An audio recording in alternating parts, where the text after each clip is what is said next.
Góðan daginn, góðir bæjarfulltrúar, bæjarstjóri, forstöðumaður stjórnsýslu og upplýsingamála, bæjarritari og upplýsingafulltrúi sem hér er í fundarsal bæjarskrifstofunnar á Reyðarfirði. Ég bið ykkur velkomin til 339. fundar bæjarstjórnar Fjarðabyggðar og segi hann settan. Fundurinn er tekin upp og streymt í beinni útsendingu á heimasíðu Fjarðabyggðar. Hér á dagskrá í dag eru fundargerðir bæjarráðs númer 765, 766 og 767 og þær verða bornar upp saman til samþykktar ef enginn veitir því andmælum.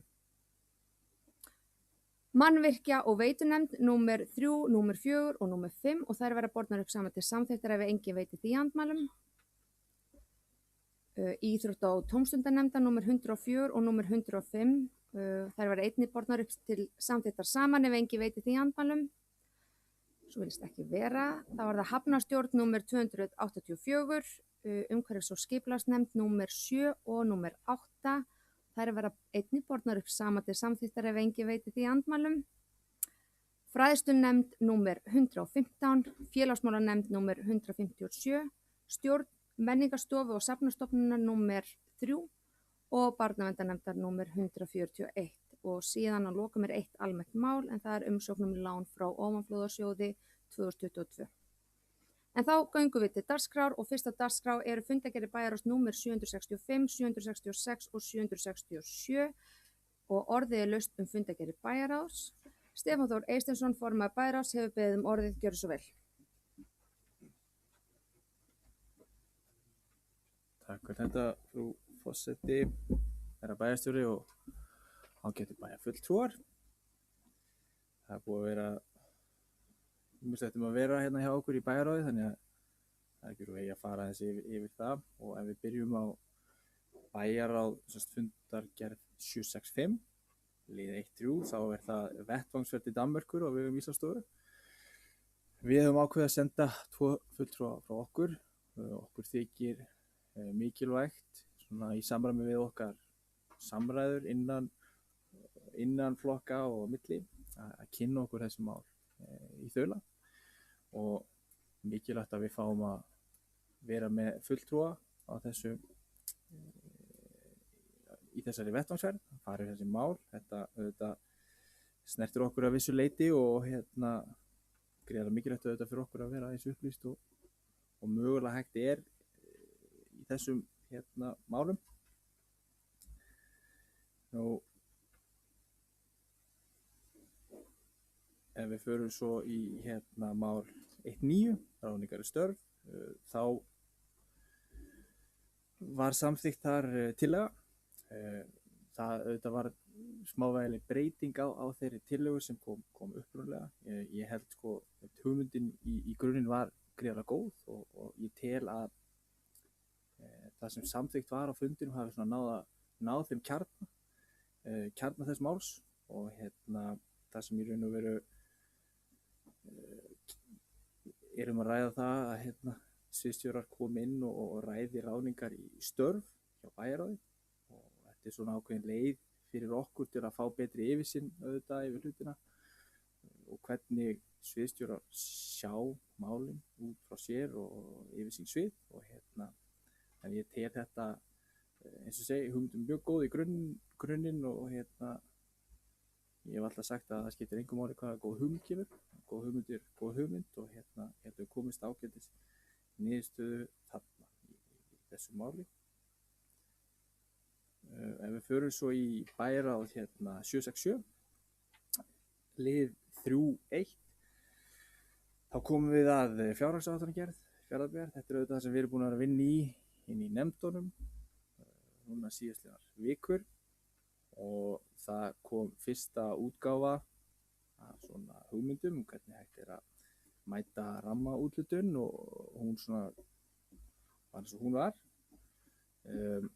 Í kjölfar þess hafa fjármálastjóri og bæjarstjóri auðvitað tekið fundi með nefndarformönnum og sviðsstjórum og farið við málin og mér skilst að þar hafi komið mjög góðar hugmyndir og tillögur hvernig hægt er að hagræða í rekstrinum, koma til móts við rammana sem hafa úthlutað og við í raun og veru svo það sem við í bæjarráði munum svo gera á mánudaginn er að við munum fá nefndaformenn og systur einnig til okkar og fara við þessi mál. Það sem við munum svo halda áfram að svona straumlínulaga þetta hjá okkur. Nú undir lið 3.2 fasteignir í eigu Fjarðabyggðar, þar í raun og veru bara farið yfir nokkrar fasteignir. Það hefur verið stefna Fjarðabyggðar að hanga ekkert sérstaklega á fasteignum sem að bera einungis kostnað heldur en að koma þeim í hendur þeirra sem geta gert eitthvað við þær og komið þeim í verðmæti og látið að vinna fyrir samfélagið og við höldum þeirri braut áfram. Undir lið 3.3 fók tjón, það auðvitað veðri fór ekki fram hjá neinum og enn verið að vinna að kostnaðaráætlun og hver kostnaðurinn á bakvið tjón sem orðið hefur verið, svo vinna stendur ennþá yfir. Í millitíðinni auðvitað hefur Fjarðabyggð aðstoðað fólk við að hreinsa, sérstaklega tré og annað sem það þarf að hreinsa og þannig að það mál svona í ferli. Nú undir lið 3.5 umsókn styrk vegna fornleifarannsókna í Stöð og Stöðvarfirði. Langaði bara að vekja sérstaklega athygli á þessu máli. Þetta er auðvitað mikilvægt mál fyrir Fjarðabyggð, fyrir Stöðvarfjörð. Við munum auðvitað reyna eins og við getum að halda fram að styrkja þetta góða verkefni. Við áttum gott samtal við þingmenn kjördæmisins í gær og svona útskýrum þessi mál fyrir þeim og þeir tóku mjög vel í okkar hugmyndir hvernig hægt væri að veita aukið fjármagn en auðvitað ekkert í hendi með það. Já, síðasta svo sem að kannski langar að vekja athygli á í bili, það er liður 3.10 og þar erum við með sem sagt umsögnum varðandi vindorku. Og við höfum þetta, eins og kom kannski fram áðan, við höfum svolítið rætt þetta bara þvert á flokka og ég held að sé var hægt að segja að við tökum jákvætt í þessar hugmyndir vindnýtingu og leggjum mikla áherslu á að auðvitað þetta sé gert skynsamlega en leggjum áherslu á að það verði farið í þessar vinnur hratt og örugglega og að menn láti skynsemina ráða í þessu máli. En þá stuttu við yfirferð bara lokið í bili. Takk fyrir. Orðið er laust fundargerð bæjarráðs. Kristinn Þór Jónsson hefur beðið orðið, gjörðu svo vel. Jónasson, afsakið.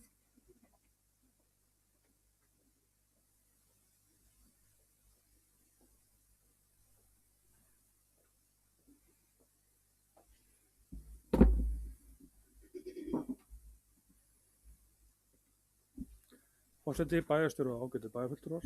Ég ætla að byrja að ræða fundargerð bæjarráðs nr. 765 í liði nr. 1.1 til fjalla málefni sundlaugarinnar á Reyðarfirði. Nú er það þannig að ekki er búið að opna nýja íþróttahúsið á Reyðarfirði vegna tafa og við þekkjum öll ástæðu þess. Fyrirhugað var að hefja kennslu í skólasundi á Reyðarfirði eftir áramót. Þegar við höfum lokið við opnun íþróttahússins á eftir að fara í viðgerðir á sundlaug Reyðarfjarðar en óvíst hver kostnaðurinn er við það og þá hversu langa tíma sú viðgerð tekur. Mér finnst það spurningar foreldra réttmætar það hvort ekki hefði verið betra og heppilegra að vera með sundkærslu æski fyrir haust til að tryggja sundkærslu þar sem óvíst hvenær hún geti hafist fyrir áramót. Ég velti því hér upp hvort til standi að hefja akstur í skólasund þar sem opnun íþróttahússins hefur tafist og ekkert liggur fyrir hvenær hægt er að opna sundlaugina hér á Reyðarfirði. Takk fyrir. Orðið er laust. Þuru Lilli hefur beðið orðið, gjörðu svo vel.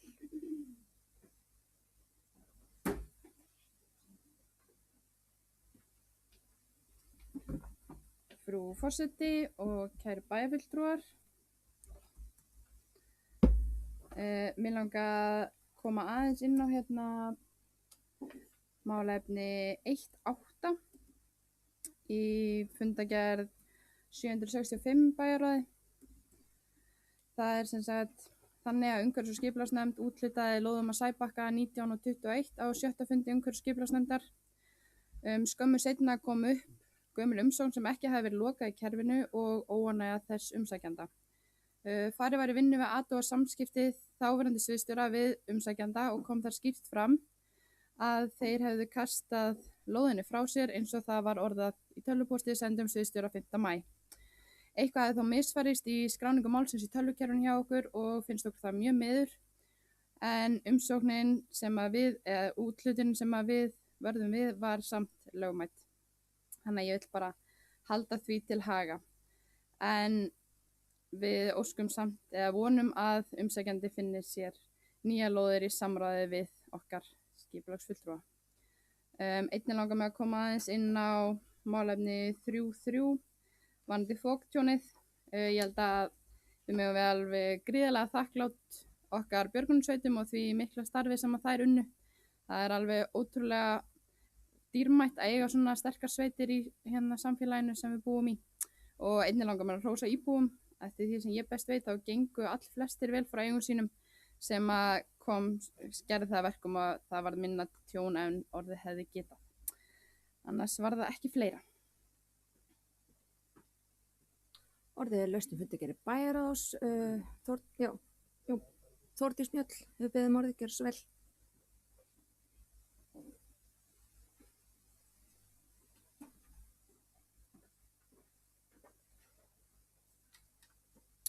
Forseti, bæjarstjóri og aðrir bæjarfulltrúar. Ég ætla að fá að ræða fundargerð bæjarráðs nr. 765 í lið nr. 1.4 tjaldsvæðið. En máli varðar rekstraraðila tjaldsvæðisins í Breiðdalsvík. Hann varð fyrir tjóni vegna tafa á afhendingu þjónustuhús frá Fjarðabyggð og hann þurfti því að taka aðstöðu hótelisins í Breiðdalsvík frá til þess að sinna tjaldgestum, meðal annars fyrir salernisnotkun. Þetta er afskaplega bálegt og kostar bæjarfélagar umtalsverðar upphæðir. Ég get ekki betur séð en það hefði verið auðvelt að komast hjá þessu með því að útvega tímabundin salerni eins og víða er gert, til dæmis á útihátíðum, í stað þess að greiða umtalsverðar upphæðir í skaðabætur. Bætur sem eru farnar að slaga verulega upp í góða hlutdeild af þeim kostnaði sem nýtt þjónustuhús kostaði. Í heildarmyndinni hefur þetta ekki umtalsverð áhrif á rekstur sveitarfélagsins en skiptir gríðarlega miklu máli varðandi rekstur og úthlutun fjármuna til smærri verkefna. Við erum að glíma við mjög erfitt rekstrarumhverfi og aðhaldskröfu í gerð fjárhagsáætlana og í því ljósi þurfum við að sjá til þess að fjármagn gufi hreinlega ekki upp eins og í þessu máli þar sem auðveldlega hefði verið hægt að komast hjá því. Takk. Takk fyrir þetta. Jón Björn Hákonarson hefur beðið orðið, gjörðu svo vel. Forseti og bæjarfulltrúar. Svo áhyggjur ég bæði með blað og tölvu. Ég er hræddur þetta eftir að enda einhvern veginn. Aðeins að fá að koma inn undir nokkrum málum hér undir fundargerðin bæjarráðs 765, 6 og 7 og reyna að svara svona því sem hér hefur verið beint til sveitarfélagsins leið. Kannski aðeins að fá í framhald því sem Kristín Þór bæjarfulltrúi kom hér inn á að og menn sjá svo sem að í fundargerð bæjarráðs að bæjarráðs svo sem fór yfir þetta að það sæi ekki til fyrirstöðu að sundkennsla færi fram og vísaði erindin til fræðslunefndar sem svo sem fjallaði erindið og horfum það til ákvarðana stjórnenda líka og við svo sem fórum yfir hvað sneri að síðan á 767, hvað sneri að fjárhagsáætlunar gerð sem var í fyrra þar sem gert var ráð fyrir þessu. Þannig að þetta er þetta bara hluti sem eru til umræðan og ég veit að bæjar og allir sér að fjalla frekar einnig. Við þurfum að klára kostnaðamöt og fleira núna til þess að hafa til hliðsjónar. Við vænta viðgerð, það áttur að taka náttúrulega uppfært, við vitum að það er alltaf á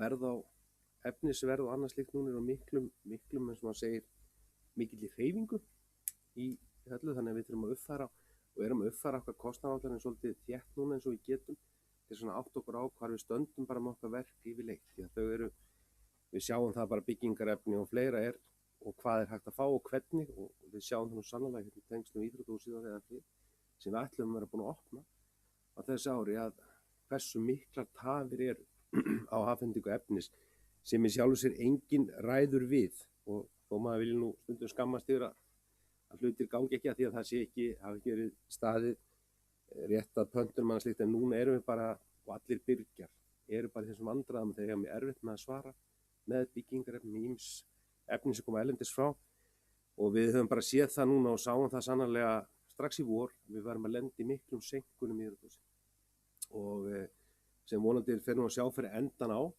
en enga síður sem skýrist meðal svo stórum hluta þessu og að hérna menn er að eigi erfiðleikum með aðföng.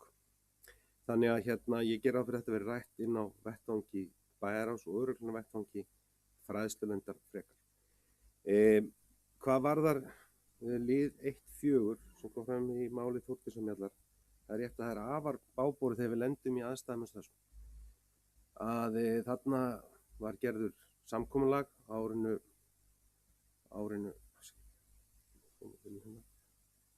2000 og 21 og í tengslum við það var gengið til samninga við að fá nýtt þjónustús byggt því að þjónustúsi var ónýtt sem þarna var eða það báborið að það stóðst ekki engi skilir sem heilbrigðiseftirlitið hafði sett og ekki orðið boðlegt og því var ráðist í smíði á nýju þjónustúsi sem í samstarfi við Verkmenntaskóla Austurlands sem við höfum áður gert námsveturinn 2020-2021 sem var afhent á vormánuðum 21 og það átti og í áætlunum okkar gert ráð fyrir að það er komið fyrir opnun tjaldsvæðisins.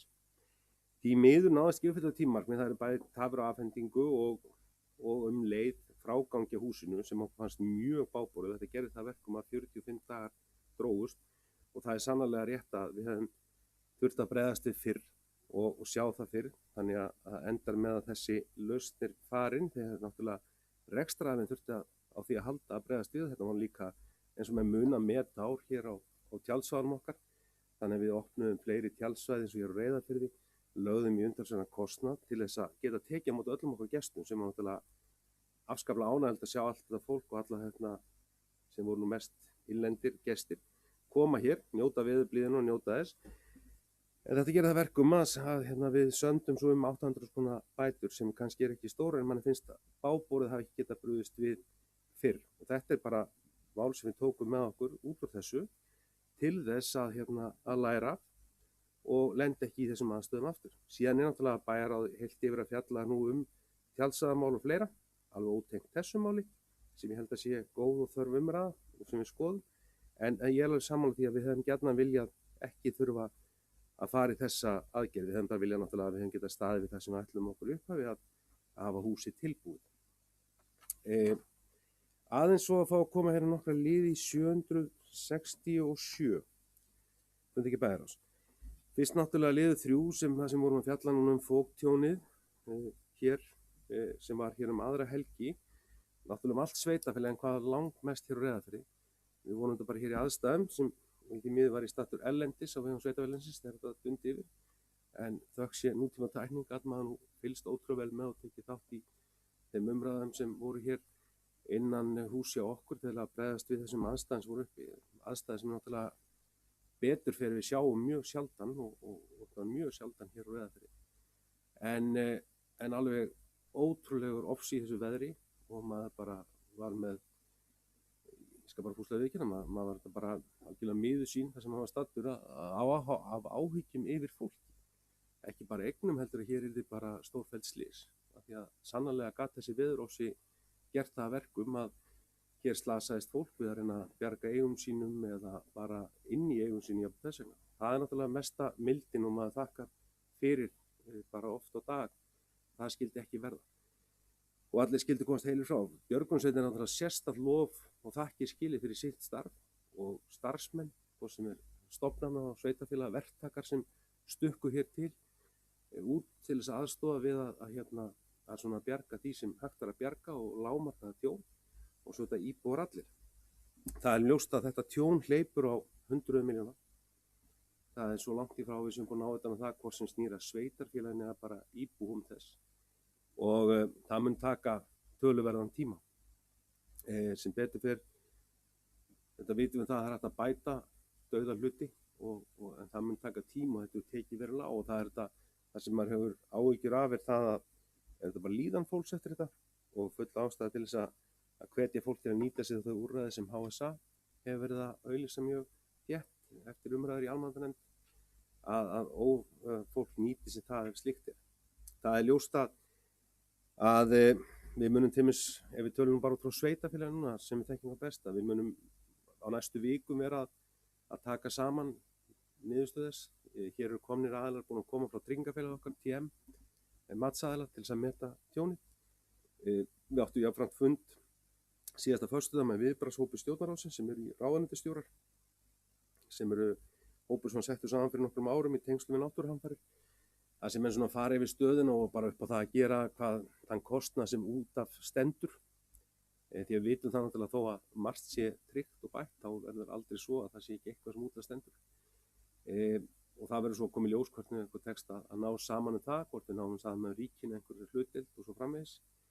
Síðan náttúrulega síðustu daga hafa verið hér á ferð ýmsum sem menn hafa séð. Hér kom forsætisráðherra í heimstöðubröð á þriðjudaginn. Forsetinn kom við á laugardaginn, var reyndar á leið í annan viðburð en kom við. Þingmenn í gær. Öllum ber okkur saman það að við þurfum að til framtíðar litið að horfa til þess að náttúruhamfarir á Íslandi eru orðið miklu stærri málaflokkur. Það eru fleiri ógnir heldur en við erum vön. Áður ræddum við náttúruhamfarir, þá voru það snjóflóð, eldgos, jarðskjálftar, skriðuföll. En inn í þetta hefur bæst núna veðurhamurs þessi, þar sem hann stendur í 30 tíma, jafn ofsafengi vindur, að þá eru þetta bara fleiri og fleiri ógnir. Og þetta kallar líka þá hugsanlega á aðra nálganir, bæði náttúrulega hvað varðar undirbúning, aðgengja upplýsingum, hvað varðar væntanlegar sviðsmyndir fram í tíma. Við gefum okkur fleiri í almannavörnum, að við getum séum undirbúin til fleiri þætti. Og svo náttúrulega hvað varðar bætur til fólks. Því að það liggur að ljóst fyrir það Náttúruhamfaratrygging Íslands sem á að taka á því sem út af stendur í náttúruhamförum, gagnvart tryggingafélögum, hún bætir ekki fólktjón sem dæmi. Og þannig að þetta kallar á töluvert mikla umræðu á Íslandi, bæði innan almannakerfisins, þetta kallar á umræðu innan stjórnvalda, milli stjórnvalda, sveitarstjórnarstigs og ríkis. Þannig að það er margt sem út úr þessu þarf að taka. Við náttúrulega sjáum það og vitum að í þessu glatast líka hlutir sem er kannski ekkit svo endilega gott að reikna til einhvers verðmætis. Við þetta upp á Þrísárssafni standa 2 braggar, eftir að 3 braggar náttúrulega, 2 sem áttu að fara í uppgerð, sem eru leifar af þessum stóra bandaríska herspítal sem þar er. Annar er að fjall saman að stóran hluta og reyndar fauk úr honum brak yfir hverfið. Þegar var byrjað að hreinsa hann, þá fjall hann endanlega og var fjallaður. Starfsmenn sveitarfélagsins voru að skoða hinn í vikunni að meta hvort hann sé hæfur til þess að geta staðið af sér til uppgerðar. Það er ekki. Undirstöður hans eru það skemmdar að það er búið að vera að mynda hann og maður teikna upp á endurgerð í framtíðin, en hann þarf öllum líkindum að víkja einnig til þess að bara standa ekki á honum hætta. Þannig að við erum að fara með slökkvistöðun okkar út á Hrauni. Það þarf að fá verkfræðifyrirtæki til að meta hana, svona bara til þess að það hafi vafa milli okkar og tryggingafélagsins. Þar verður það gríðarlega mikla skemmdir og svona spurning bara hvernig því húsi reiðir af eftir, og það er bara hluti sem við þurfum að leiða til lykta og finna út úr. En eftir stendur náttúrulega bara eins og ég sagði áðan, þetta þakklæti yfir enginn slasaðist, og leið að við höfum boðið núna fólki aðstoð eins og við höfum getað við hreinsun og trjám sem tré sem fjallu og þurfa að fjarlægjast og annað slíkt, og við höfum gert það gegnum ábendingar og verðum að því á næstunni. Það gerist og fólk er fullt meðvitað það tekur tíma, en við munum vinna okkur gegnum það, og síðan náttúrulega þarf að hreinsa hér bara fyrir utan dreifbýlið ýmsa staði, það sem þetta bara að reka upp. Ég eins og Suðurströnd Reyðarfjarðar heilmikið af dóti eða munum sem fuku af hafnarsvæðinu, þannig að þetta er umfangsmikil hreinsun sem framundan er. Þannig að það er ýmislegt sem við tökum með okkur út úr þessu óveðri. Aðeins bara hér lið 3.8.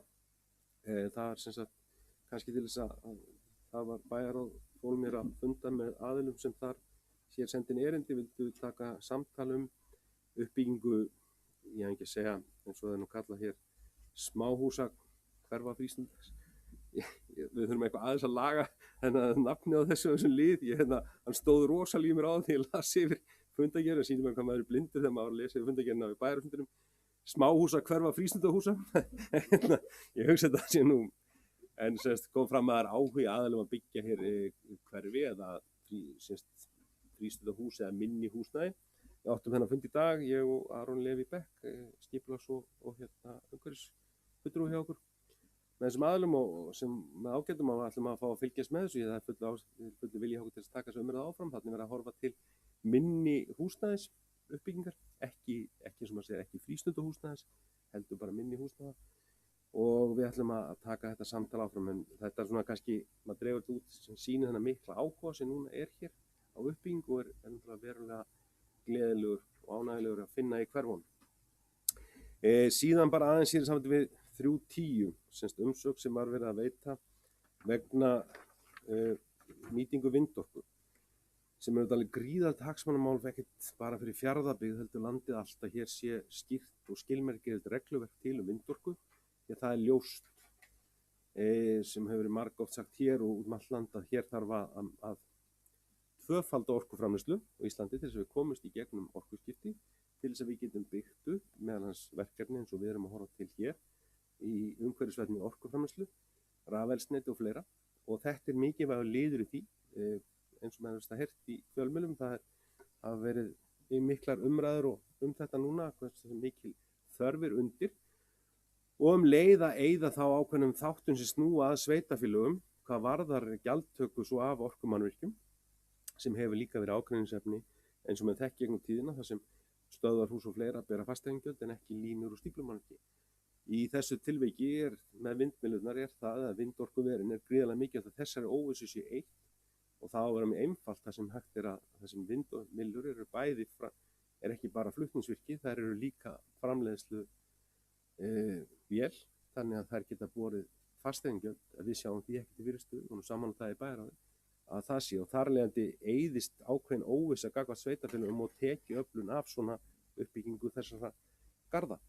En málið þolir enga bið, þannig ég vona það að Alþingi, ráðherra sem skipa þennan hóp og síðan Alþingi, vinni þetta mál mjög hratt á komandi vetri, þannig að séu skýra línur þessu eins og öðru annarri atvinnuuppbyggingu í Íslandi, það séu skýra línur og regluverk það hvernig maður getur gengið að því. Við höfum gagnrýnt áður til þess að vara laxeldi, þar sem voru afar óljóst regluverk sem dró þá uppbyggingu og hófið fram og er enn að gera hjá okkur allavega.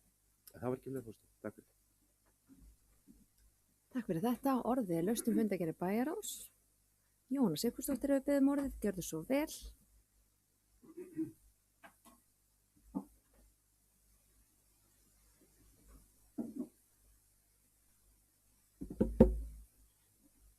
Forseti, bæjarstjóri og ágætu bæjarfulltrúar. Mig langar að ræða fundargerð bæjarráðs nr. 765. Þar í lið nr. 19 er fjallað ráðningar í störf, en á síðasta bæjarstjórnarfundi var samþykkt fundargerð bæjarráðs nr. 764 þar sem lögð var fram tillaga sem var orðrétt með leyfi forseta. Lagt er til að allar auglýsingar störf á vegum Fjarðabyggðar þurfi að hljóta samþykkis bæjarráðs áður en til auglýsingar kemur. Með þessum hætti gefst sveitarfélaginu kostur á að leita leiða til endurskipulagningar og hagræðingar í rekstri með tímabundnum eða varanlegum ráðstöfunum. Bæjarráð samþykkti tillöguna og bókaði að bæjarstjóra væri falið að útfæra verklagið. Þetta var rætt á síðasta bæjarstjórnarfundi og engin bæjarfulltrúi gerði athugasemd við að allar auglýsingar yrðu að hljóta samþykkis bæjarráðs áður en til auglýsinga kæmi. Núna er máli komið aftur hér fyrir bæjarstjórn með útfærslu í minnisblaði sem er ekki í nokkru samræmi við bókun bæjarráðs á fundi nr. 764. Í stuttu máli sagt, þá á ekki að fara eftir tillögunni sem var samþykkt, heldur kalla sviðsstjóra inn með reglubundum hætti. Ég hefði haldið að upprunalega tillagan sem við samþykktum væri einmitt til þess að við gætum séð starfsmannaveltuna, hagrætt tímabundið og nota þau tækifæri sem gefast í rekstrinum. Ég skil ekki þau rök sem eru lögð hér til grundvallar í minnisblaði bæjarstjóra. Það er borið fyrir sig að ekki sé hægt að framkoma þetta með þessum hætti, þar sem reglur Fjarðabyggðar eru með þeim hætti. Ég stóð í þeirri meiningu að það verum við sem settu reglunar og þá hljótum við líka að geta breytti. Upphaflega tillagan er hófsöm og gengur út á það að við setjum það skyldur á okkur að nýta þau tækifæri sem gefast til endurskipulagningar og hagræðingar, hvort sem það er í tímabundnum eða varanlegum tilgangi. Svo langar mig að nefna lið nr. 33 í fundargerð bæjarráðs nr. 767, en þar er fjallað foktjón í september 2022. Ég tek undir með Þuríði og vil hrósa okkar sterku björgunarsveit og frábærum íbúa Fjarðabyggðar. Það er samt mikilvægt að fara vel yfir það hvernig sveitarfélagi brást við í þeim hamförum sem gengur hér yfir Fjarðabyggð þann 25. september síðastliðinn. Ákveðnir veðuröfgar virðast vera tíðari hér á undanförnum árum. Þó svo að sagan segja okkur að slíkar bylgjur hafi áður átt sér stað. Í því ljósi er mikilvægt að við förum yfir okkar verkferla hverju sinni og að það sé til aðgerðaráætlun upplýsingaflæði og samskipti innan stjórnsýslu Fjarðabyggðar annars vegar og til íbúanna hins vegar.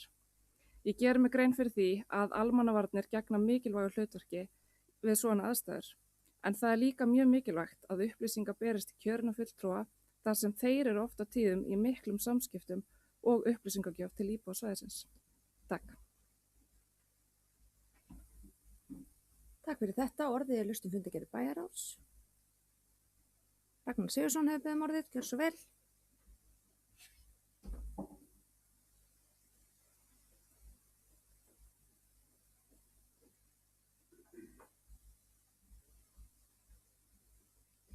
Forseti, bæjarstjóri og getur bæjarfulltrúar.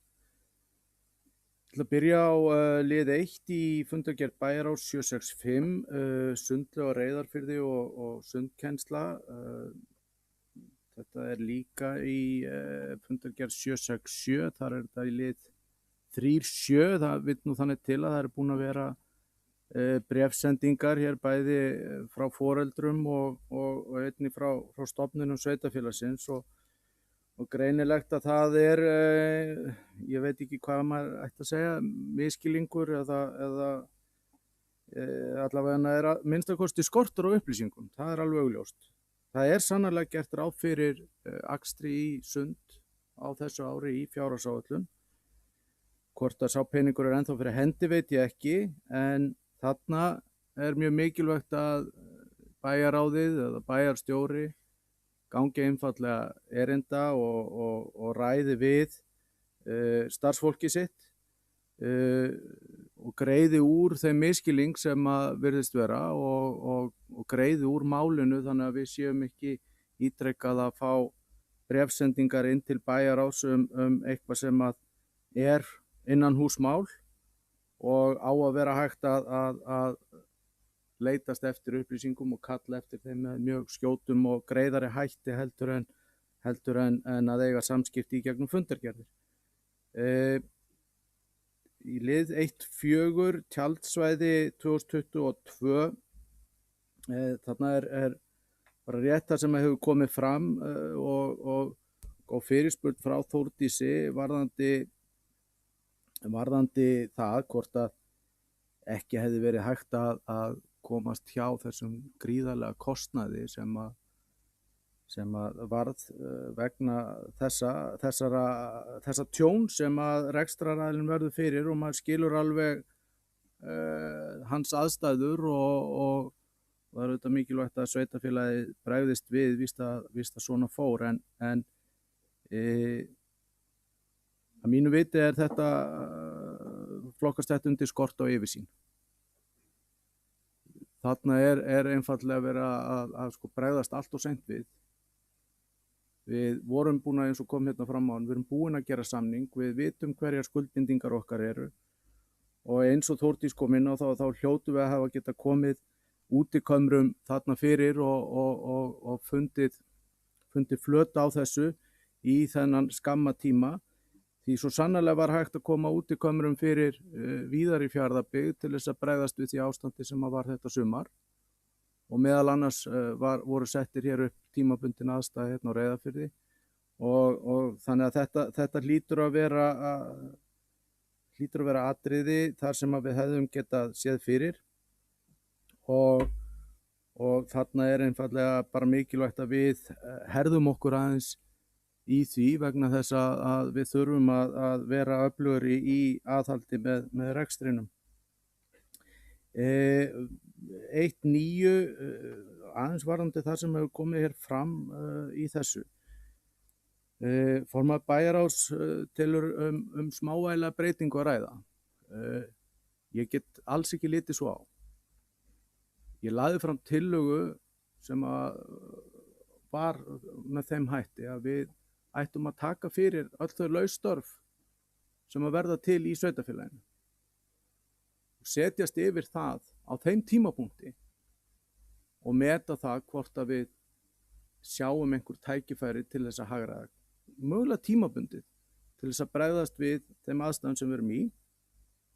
Kalla þá inn sviðsstjóra og fara yfir það. Það setur aukna aðhaldskröfu á okkur, það setur aukna aðhaldskröfu á sveitarfélagið og í allflestum tilfellum gef ég mér að færa sviðsstjórar þá rök fyrir því að það sé nauðsynlegt að auglýsa starfið að nýju og það er þá bara gott og vel og þetta fær okkur til þess að opna hugan gagnvart því skipulagi sem er hjá sveitarfélaginu og mæta þeim áskorunum sem við stöndum frammi fyrir með alla þá möguleika opna sem við höfum og geta þá gripið til ráðstafana í takt við þær breytingar sem að verða í mannahaldi bara í gegnum starfsmannaveldu.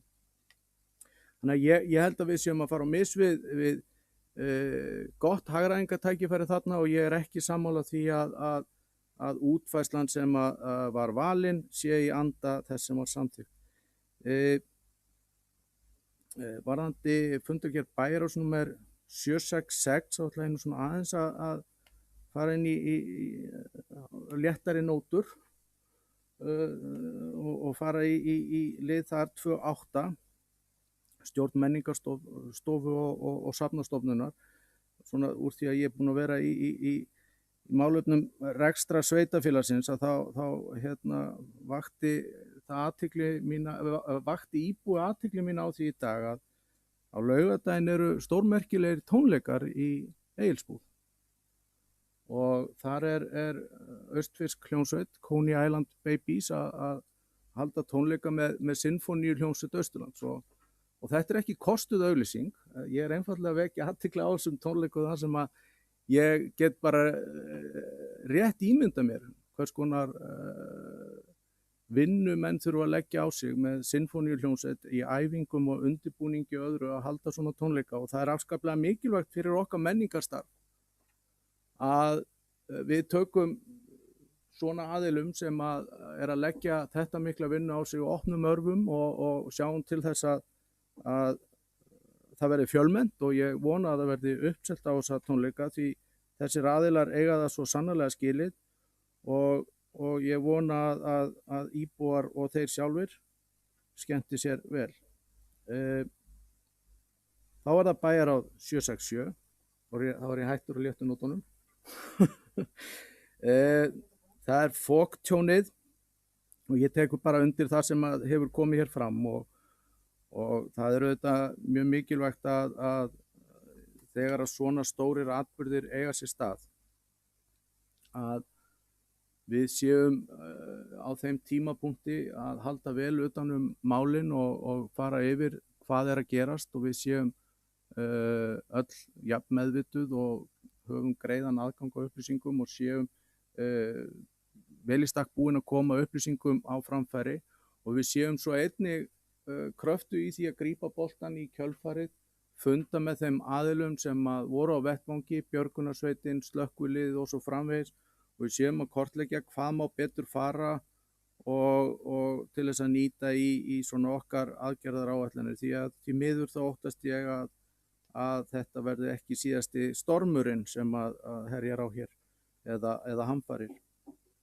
Og svo eins og hefur komið fram varðandi lið 3.8 uppbygging smáhúsa hverfa frístundahúsa þá held ég að þetta er afskaplega spennandi verkefni og þau vísa í erindi sínu til þess glæsilega hverfi sem er í Hlíðarfjalli á Akureyri og virðist hafa heppnast mjög vel og er mjög vinsælt bæði á vegum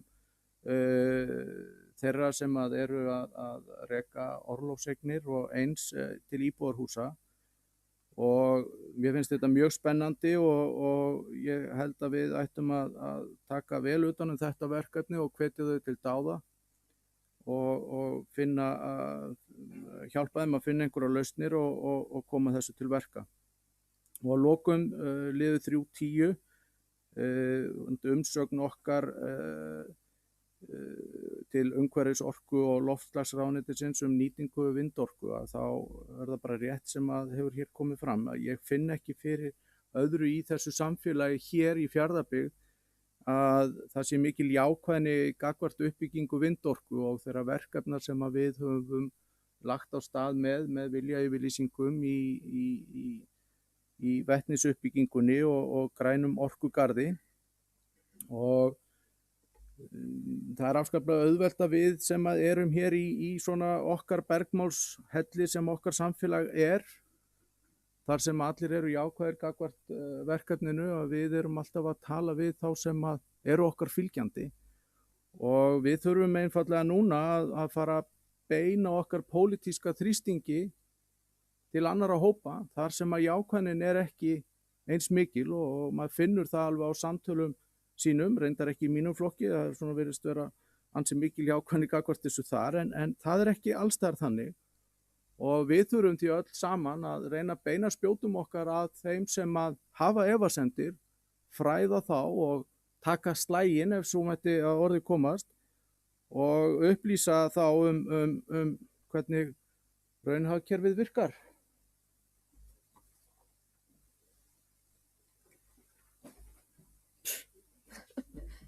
Takk fyrir þetta. Orðið laust fundargerð bæjarráðs. Ég ætla aðeins að fá að kveða mér hljós. Ég ætla kannski fyrst að taka undir málið í tengslu og sundlaug Reyðarfjarðar.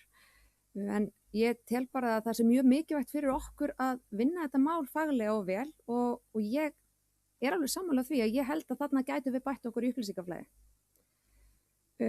En síðan að ráðningu í störf liður, nú man ég ekki, fundargerð 756, þá tel ég að tillaga frá Ragnari hafi verið svo ágætasta og fengi okkur öll þess að rýna reglu sveitafélagsins og þar með vera meðvitaðir þessa verkfalla.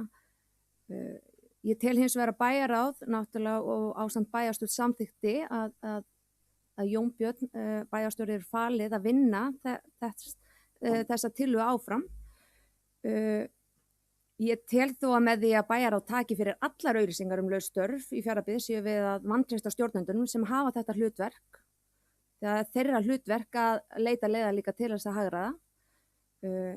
En ég þó telja að tillagan hafi verið góð og þarna fáum við bara betri, að við fáum betur að fylgjast með fjöldastarfa og fengi greina góðar upplýsingar með því að sviðsstjórar fari inn á fundi bæjarráðs á 6 vikna fresti. Og þeir geti þá talað þörfina og möguleika á hagræðingu. Ég ætla einnig að koma inn á fundargerð 767 en það fóktjón í Fjarðabyggð og eins og aðrir hafa rætt þá var náttúrulega mikið tjón hjá einstaklingum og fyrirtækjum og stofnum sveitafélagsins og ég tek undir með Jóhannu bæjarfulltrúa og Ragnari að við þetta er það sem koma skal, tel ég, það eru öfgar í veðri og þeir verða öfgafyllari, öfgafyllra, þakka fyrir. Þannig að ég tel að við gætum bara, það sé bara gott að bæta verklagið og hugsa einmitt hvað maður þakkláttur fyrir þessa frábæru björgunarsveit sem við höfum hérna á staðnum sem að bara fara og fara inn í hvaða veður sem til þess að hjálpa. En ég einnig mjög þakklátt fyrir að enginn hafi slasast og síðan vildi ég koma líka inn á 3.6 en það erindi frá UNICEF á Íslandi þar sem þeir hvetja Fjarðabyggð til þess að fjölga tækifæri barna til áhrifa innan sveitafélagsins þannig að við myndum þá efla starf ungmennaráðs í samræmi við ráð ungmenna til ráðamanna, þannig ég tel, þessu var náttúrulega að vísa í alla nefndir og ég tel mjög mikilvægt að við sem sitjum í nefndunum, að við séum alltaf með þetta bak við eyrað, þannig að við sendum tillögur og berum undir ungmennaráð, þannig að rödd þeirra heyrist. Meira var það ekki, en orðið laust, Jón Björn Hákonarson. Já, forseti, aðeins bara fá að bregðast við þeirri, eða gagnrýni sem hefur komið fram á á þann lið sem hér er til umræðu sem felur í sér útfærslu á þeirri umræðu sem var inn í bæjarráði, umráðningar í störf. Eins og kemur fram á fundi bæjarráðs 12.9. þá kom fram tillaga frá Ragnari Sigurðssoni sem hann hefur fylgt hér vel á eftir, sem var svonefnandi bókuð, framlagði tölvupóstur Ragnar Sigurðsson og ráðningar í störf. Lagt til að allar auglýsingar um störf og fjarðarbær þurfa að hljóta samþykkis bæjarráðs áður en til auglýsingar kemur. Með þessum hætti gefur sveitarfélögum kostur að leita leiða til endurskipulagningar og hagræðingar í rekstri með tímabundnum eða varanlegum ráðstöfunum. Bæjarráð felur bæjarstjóra útfæra verklagið með stjórnendum. Og með það fór ég út af þessum fundi, inn á fund með sviðstjórum, svo líka bara sveitarfélagsins sem svo bera næsta ábyrgð, og tókum þar umræðu og leið horfum til samþyktana sem við vinnum akkurat eftir og sem er rétt að við getum breytt og hafi verið breytt gegnum tíðina með akkurat með þetta í huga. Það er alveg ljóst að í gegnum tíðina hefur átt sér stað miklar breytingar frá því ráðningar í störf í nefndum, svo í fræðsluna. Lagði fram listar af umsækjendum og við látum taka afstöðu til þess. Þetta er verklag sem ég held að það hafi ekki verið neitt sérstaklega gott verklag, sko. En þetta var það verklag sem við höfum þá. Síðan hafa við eins og öðrum sveitarfélögum farið yfir í það að við mótum stefnuna í fjárhagsáætlun. Við sem sagt setjum það út með römmum hvernig skuli haldið á þessu málum. Og þannig mótum við stefnuna og felum svo stjórnendum okkar ábyrgð á því að vera innan sín ramma, séu þar frávik sem þeir ráði ekki við, leiti þá til bæjarráðs það á hverju það sé, það geti ekki haldið innan síns ramma og fá þá þar annað viðauka ef eru uppi aðstæður eða þá að þeim sé gert að bregðast við með öðrum hætti. Ég skil inntak tillögunnar að við séum að horfa og rýna. Þess vegna í annarri grein reglna auglýsingastarf og ráðningar starfsmanna fjarðarbið sem bæjarst sett á sínum tíma er síðan fjalla nánar akkúrat þetta. Í fjárhagsáætlun hvers árs er gerð grein fyrir heimiluðum fjölda stöðugilda hverju sinni. Þegar staða losnar skal fara fram mat á þörf starfsins, endurskipulagningu þess eða tengdra starfa. Liggja ekki til grundvallar nægar forsendur fyrir starfinu, ber að leita hagræðingar innan hlutaðeigandi stofnunar eða skipriðs í heild, starfið sameinaður og lagt niður.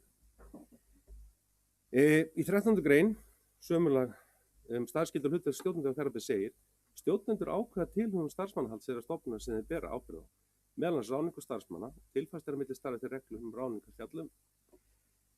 Það sem við erum að gera hverju sinni, hér eins og annars staðar, við viljum að stjórnendur axli sín ábyrgð. Til þess ráðum við þá til verka og til þess felum við ákveðna ábyrgð. Það að bæjarráð vilji taka fyrir, sem er eðlilegt, einhvers konar breytingar á stjórnkerfum og annars slíku, með eðlilegum hætti. En við höfum stundum gagnrýnt að það sé svolítið seint stjórnkerfi hjá okkur. Nú kemur upp veikindi í fræðstofnun. Það þarf að ráða aflýsingu. Það þarf að auglýsa til aflýsingu. Á þá viðkomandi stjórnandi að bíða eftir því að það verði bæjarráðsfundur. Á hann að koma inn með þessu auglýsingu þar og rökstuðning, því að við hljótum að líka þurfa að kalla eftir rökstuðningi stjórnenda. Af hverju er þessu auglýsið störf? Þannig að við erum að lengja hér mjög kerfi ef við ætlum að taka allar auglýsingastarfa fyrir. Þá munum við óhjákvæmilega taka ábyrgð af stjórnendum sem við feluðum og greiðum fyrir og færum það til hins pólitíska valds til að taka ákvörðun. Aftur á móti hefur þið pólitíska vald ávallt heimild til að taka umræðu samtidig þar með að breyta uppsetningu skipurita eða umfangi stofnana. Þannig að ekki nokkurn hátti verið að ganga gegn tilhögun heldur að segja það er eðlilegt að sviðstjórar séu myndir á sína ábyrgð því að þeir bera svo ábyrgð fyrir sínu sviði. Auðvitað eru þau misstór, það er mismörg störf sem falla undir. Eitt sviðstjóri hefur langt flest störf undir sér. Óhjákvæmilega, sviðstjóri fjölskyldusviðs. Það er náttúrulega stærstu hluti okkar starfsfólks. Og það fannst sviðstjórum mjög eðlilegt að þeir kæmu með reglubundum hætti aldrei minni en 6 vikur. Við þurfum að gæta þess að það sé inn í okkar kerfi. Ræði við bæjarráð, farið þá yfir þær breytingar sem hugsaður undir að það séu störfum að það sé að verða mannabreytingar á sér, það sé fólk að láta störfum. Við séum búin að þá fara yfir það, fáið þá viðbrögð bæjarráðs við því hvort eigi að sameina það starf eða hvort við að fara einhvers svona þjónustubreitingu, að það sé hinn eðlilega leið, en að fara að taka fyrir ykkur einustu auglýsingu inn í bæjarráði var einfallega, mér finnst það sem kristaði þessu, mér finnst það lengi herrferli, við tökum ábyrgð af fólki og við erum að fara kannski út fyrir það svið sem við ætlum okkur inn í pólitísku umræðin, heldur við séum að horfa til þess í gegnum fjárhagsátanaferli, í gegnum þá stefnur sem þar eru, þá sem mönnum settur sá rammi sem þið geta nýtt sér og leið að stjórnendur, okkar æðstjórnendur, í samráði við sína stjórnendur, fari gegnum þegar verða breytingar. Og þetta var góð tillaga að þýlita til líka til þess að ýta við og segja henni við sviðstjóra, það er ykkur mjög mikilvægt, þið séuð í góðu samstarfi ykkar stjórnendur, stofnan ykkar, og ræði það að við mannabreytingar, þá endurspeglum og rifjum upp þessa samþykkt sem var hér á sínum tíma, sett inn að við hvert starf sem losnar skal fara fram að. Ég held að það sé eðlilegri háttur á heldur en að menn fara að velta fyrir sig hverju einu starfsfólki, hvort sem það er afleysing, veikindaafleysing, því að það er engin munur á. Við ætlum bara þá að taka öll auglýsstörf, sumarstörf sem önnur og taka þau fyrir. Og ég hugsa að það myndi nú auka verulega mála fjölda bæjarráðs. Við myndum alltaf þurfa að kalla stjórnenda viðkomandi inn líka, leyfa honum að útskýra sína hlið á málinu, akkur er ég að auglýsa þetta veikinda. En tillagan sem slík, sem lögða fyrir og mér var falið útfæra, samt gerði það verkum að það er gott að skerpa á því að stjórnendur okkar taki þetta fyrir, fari svolítið inn í þessa grundvallarhugmynd sem settar á sínum tíma, eigi samskipti við sviðstjóra, sviðstjórnin kom inn, bæjarráð þar milliliður samtal við þá og leið að sviðstjórinn sé vakandi fyrir því að undir sér séu hugsanlega möguleikar undir sínu sviði, í sínu stofnunum. Ég held að það rammi þeim, þannig að ég held að það er svona kannski sem formaður bæjarráðs átti við að rammi inntak tillöguna séðan þá til. Hvort að Ragnar er sammála því veit ég ekki. En ég var mjög ánægður þegar Ragnar var á léttu nótunum. Ég vil taka undir mann með þessi tónleikar eru glæsilegir og ég hvet alla til þess að sækja þá.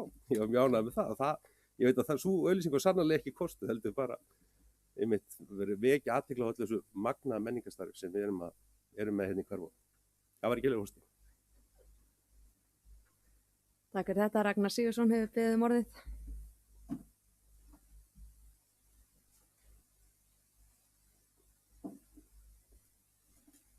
Ef ég mætti koma oftar upp en tvisvar þá myndi þetta umræðan eflaust enda með því að ég myndi bjóða bæjarstjóra á tónleikan og myndum skella okkur saman, en það er aldrei að vita, við kannski skellum okkur saman. Við getum þá rætt á leiðinni þennan lið, ráðningar í störf og skert enn frekar á því. Mér finnst svörin einkennast af því og það er verið að breyta í rauninni fyrri samþykkt bæjarráðs og bæjarstjórnar. Og svörin þau einkennast öll af því að það er búið að samþykkja eitthvað og svo kom bara í ljós að reglurnar sem við erum með gangi ekki upp. Það gangi ekki upp gagnvart því sem við samþykktum.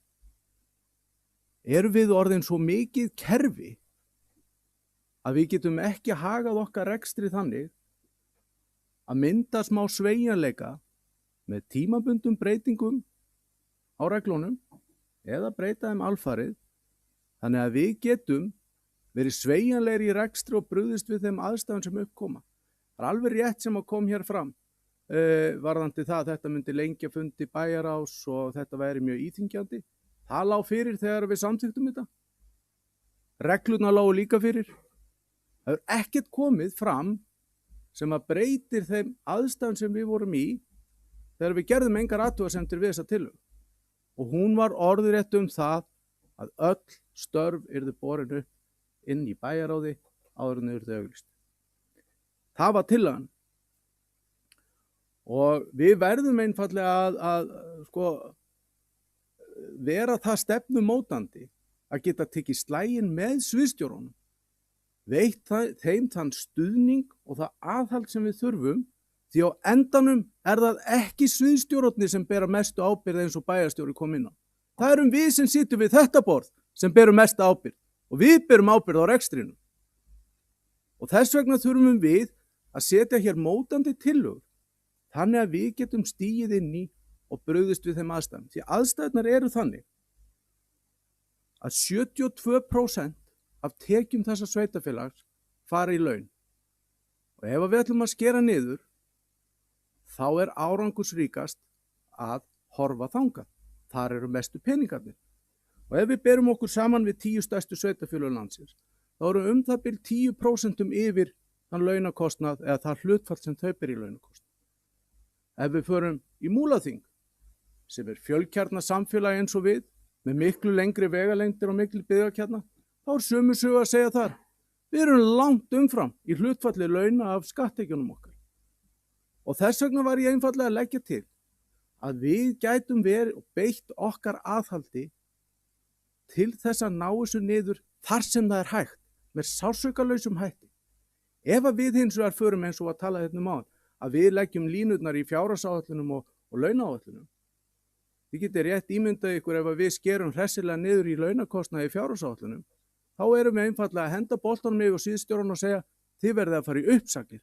En það held ég við séum öll sammála að það erum við ekki að fara að gera. Heldur gekk tillagan mín upp á það, út á það, að fara þess að hófsömu leið að kanna hvort að veri tilefni til þess að hagræða í gegnum starfsmannaveldu.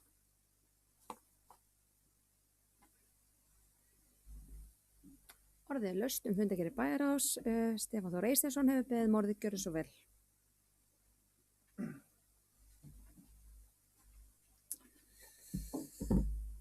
Svona til að fara aðeins meira yfir þetta mál,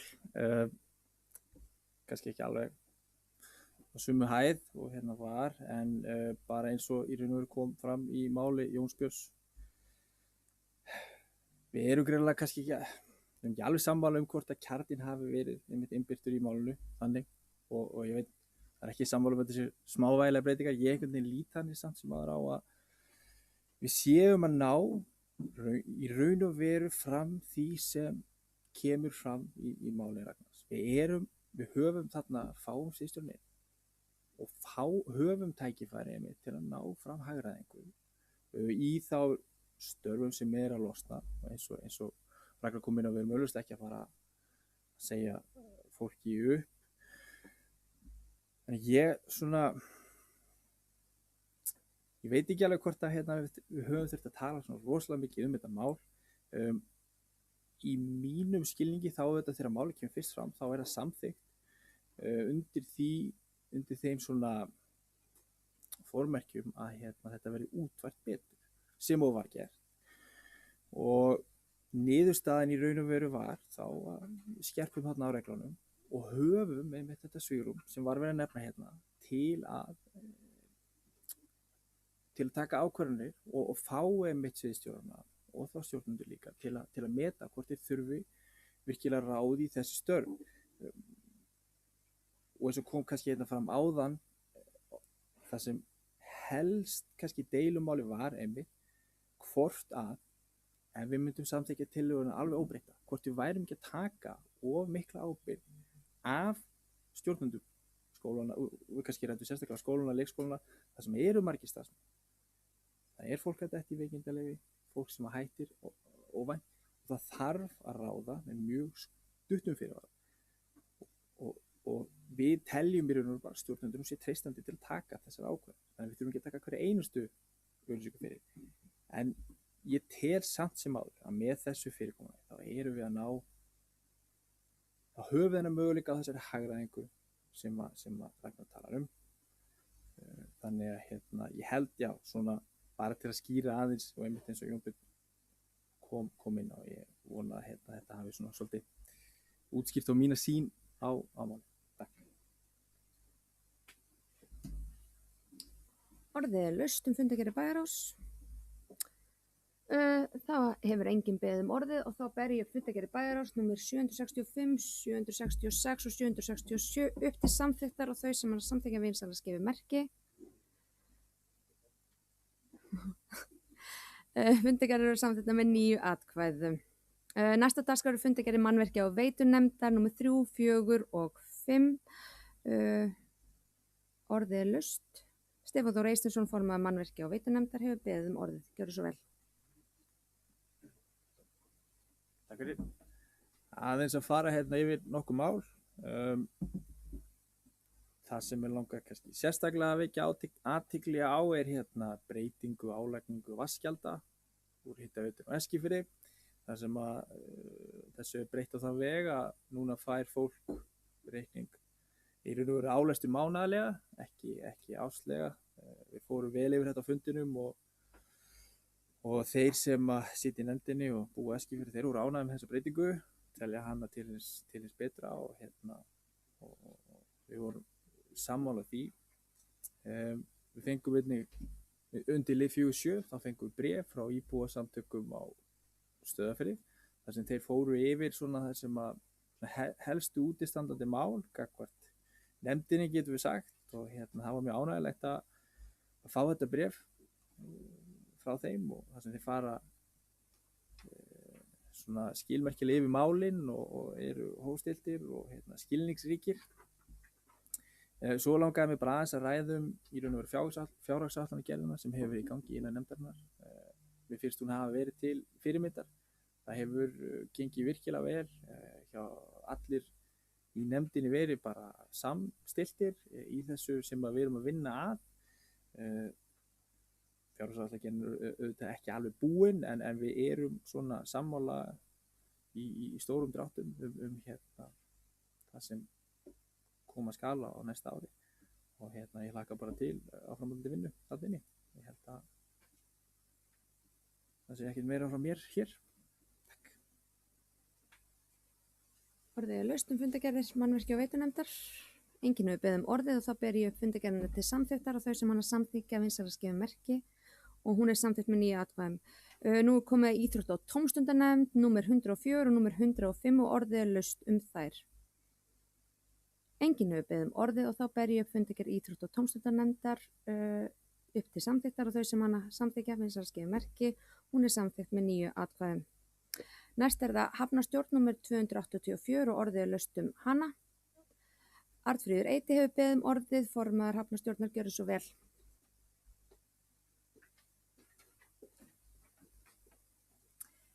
Já, forseti, ágæti bæjarstjóri, bæjarfulltrúar.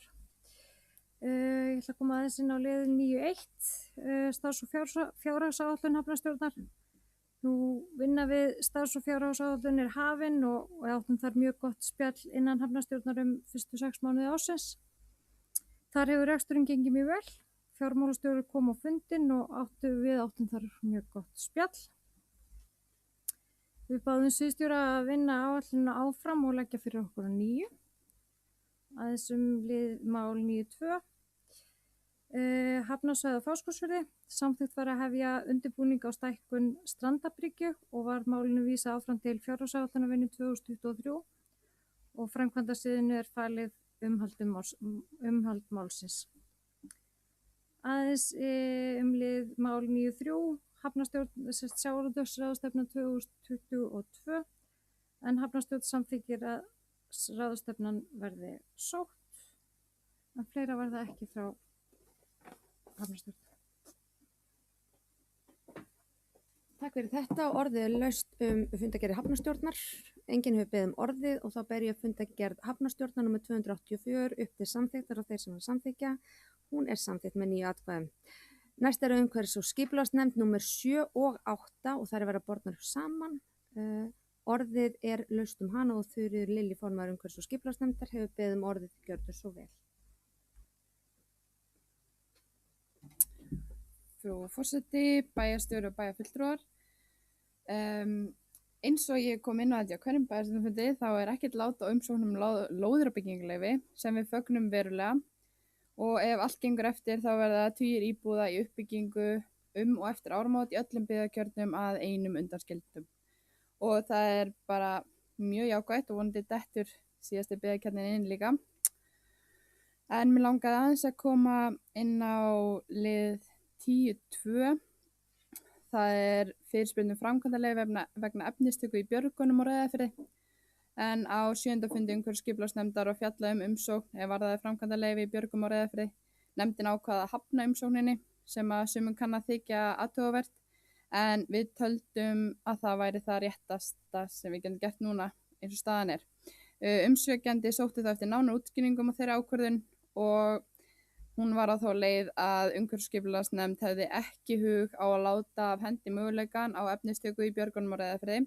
Nefndin taldi og telur nauðsynlegt bæði fyrir Fjarðabyggð og Fjarðabyggðarhafnir að hafa greiðan aðgang að efni, þá sérstaklega vegna uppbyggingar og fyrirhugaðra stórra framkvæmda.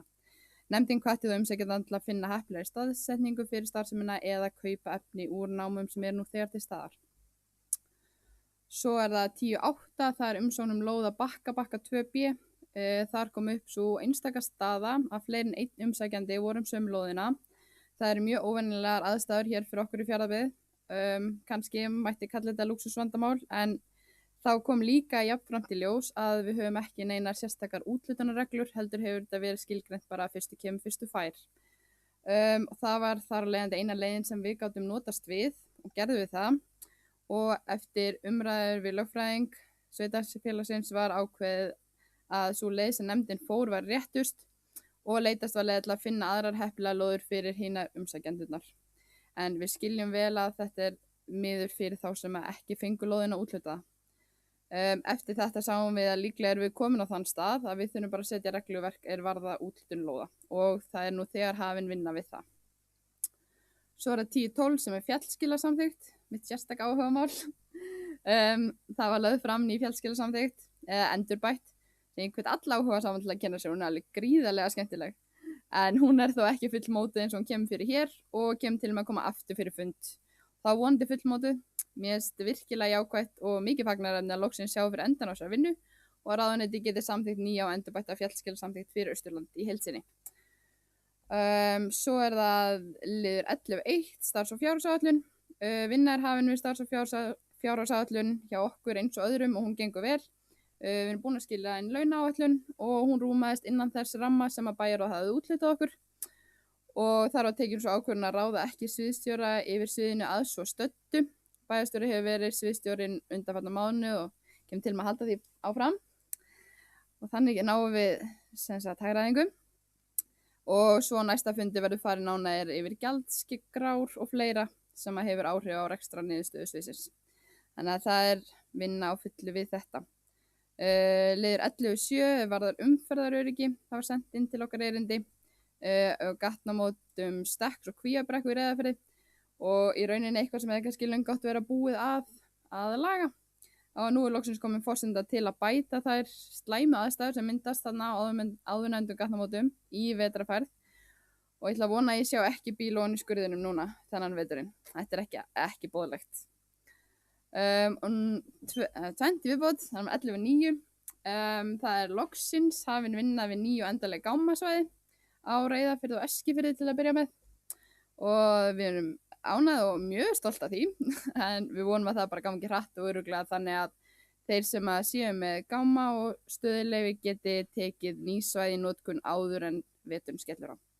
Það væri allavega svona kostur. Og síðast að þá langar mig að fagna erindinu frá listigarðsnefndinni, listigarðinum á Neskaupstað. En það er bara mjög gott að við vekja athygli á þessum flotta garði, honum vantar enn meiri athygli og umönnun og við erum fullvissum að það verði raunin en það var topp fólk sett í málið. Það var ekki fleira, takk. Orðið er laust fundargerð umhverfis- og skipulagsnefndar. Enginn hefur boðið orðið og þá ber ég upp fundargerð umhverfis- og skipulagsnefndar til samþykktar og hún er samþykkt með 9 atkvæðum. Næsta dagskrá er fundargerð fræðslunefndar númer 115 og orðið er laust hana. Enginn hefur beðið orðið og þá ber ég fundargerð fræðslunefndar til samþykktar og þau sem hana samþykkja vinsamlegast gefi merki. Hún er samþykkt með 9 atkvæðum. Næsta dagskrá er félagsmálanefnd númer 157 og orðið er laust hana. Ég ætla að fá að taka til máls undir fundargerð félagsmálanefndar. Fyrsta mála dagskrá sem við tókum fyrir á þessum fundi þar var kynning á samstarfssamningi milli Fjarðabyggðar, Múlaþings við Aflið. Fjarðabyggðar og Múlaþings við Aflið en Aflið er sem sagt samtök gegn kynferðis- og heimilisofbeldi og Samningurinn var gerður sem sagt reglubundna þjónustu við þolendur ofbeldis á Austurlandi og hann felur í sér að samtökin eru reiðubúin til þess að veita fræðslu, svo sem á vinnustöðum og í skólum, og sveitarfélagið mun leggja húsnæði eða leggja til húsnæði fyrir ráðgjafa sem að hitta þá sem koma í viðtöl, og þeir áætla að koma austur á 2 til 3 vikna fresti. En á milli þessa 2 til 3 vikna er meðal annars verið að nota við fjarviðtöl og þjónustan er notendum að kostnaðarlausu. Og ég fagnaði þessum samningi og félagsmálanefnd öll fagnaði þessum samningi. Þetta er virkilega mikilvægt skref. Einnig erum við á fullu í starfs- og fjárhagsáætlunargerð og það gengur bara vel og við höldum því áfram á næsta fundi nefndarinnar. En fleira var það ekki, en orðið er laust fundargerðir félagsmálanefndar. Það var engin beðið orðið, þá ber ég fundargerð félagsmálanefndar upp til samþykktar og þau sem hana samþykkja, hún er samþykkt með 9 atkvæðum. Þá er komið að stjórn menningarstofu og safnastofnunar númer 3 og orðið er laust þessa fundargerð. Og það hefur engin beðið orðið og þá ber ég upp fundargerð stjórnar menningarstofu og safnastofnunar upp til samþykktar og þeir sem hana samþykkja, hún er samþykkt með 9 atkvæðum. Barnaverndarnefnd er næst númer 141 og orðið er laust fundargerð barnaverndarnefndar. Enginn hefur beðið orðið og þá ber ég upp fundargerðina til samþykktar og þau sem hana samþykkja, hún er samþykkt með 9 atkvæðum.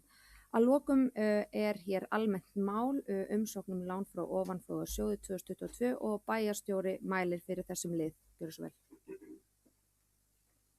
Já, forseti, góðir bæjarfulltrúar, hér er komið til samþykktar bæjarstjórnar umsóknum lán frá ofanflóðasjóði vegna ársins 2022 eða framkvæmda. Hér að ræða lán í samræmi við samþykktir í fjárhagsáætlun og fyrir samþykktir þar sem við erum með 15% kostnaðarhlutir í ofanflóðavörnum og á móti þeim fá lánar ofanflóðasjóður sveitarfélögunum upp í þau 15% sem þau að standa skil á í þessum framkvæmdum. Þetta er sem sagt vegna þeirra framkvæmda sem nú er í gangi, nú þegar í sveitarfélaginu sem að þekkja við Lamberrá og Þriðagarð ofanflóðavarna á Norðfirði. Og hér er lagt fram í gögnum ykkar skuldabréf og ofanflóðasjóð að fjárhæð 21.154.206 krónur til samþykktar. Skuldabréfið er eins og áður segir í samræmi við þegar samþykkta lánsumsókn og bæjarráð hefur samþykkta fyrir sitt leyti og vísaði hér til staðfestingar í bæjarstjórn og óskaði til að bæjarstjórn staðfesti þetta lánsumsókn og veiti mér heimild til þess að undirrita það fyrir hönd sveitarfélagsins. Það var ekki meira. Takk fyrir þetta. Orðið er laust umsóknina. Enginn hefur beðið orðið og þá ber ég upp umsóknum lán frá ofanflóðasjóði 2022 upp til samþykktar og þau sem hana samþykkja vinsæl að gefa merki. Hún er samþykkt með 9 atkvæðum. En þá er dagskrá fundarins tæmd og næst verður boðað til bæjarstjórnarfundar 20. október með dagskrá. Ég ætla að þakka öllum bæjarfulltrúum fyrir fundarsetuna, umræðurnar og þáttöku á fundinum og ég segi hér með fundinum slitið. Takk fyrir.